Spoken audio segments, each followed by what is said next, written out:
सोलापूर शहरात गांजाची नशा वाढत असून मागील 9.5 महिन्यात सुमारे 46 गुन्हे पोलिसात दाखल आहेत। या कारवाईत सोलापूर शहर पोलिसांनी तब्बल 91 किलो गांजा जप्त केलाय। त्याची अंदाजे किंमत 20 लाखांपर्यंत आहे।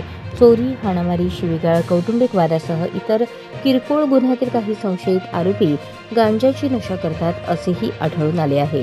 सोलापूर शहरातील सुपर मार्केट परिसर, भवानी पेठ व अन्य ठिकाणी गांजा मिळतो असे सांगितले जाते।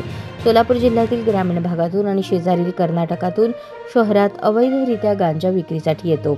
विजापूर नाका, फौजदार चावडी, सदर बाजार, जेल रोड, जोडभावी पेठ MIDC पोलिसांनी या संदर्भात यापूर्वी कारवाया केल्या आहेत। पोलिसांना त्या कारवायांमध्ये तरुणांचा सहभाग मोठ्या प्रमाणावर आढळला। अल्पवयीन मुलांपासून अगदी खूपच तरुण मुले या अवैध व्यवसायाने बिघडत आहेत।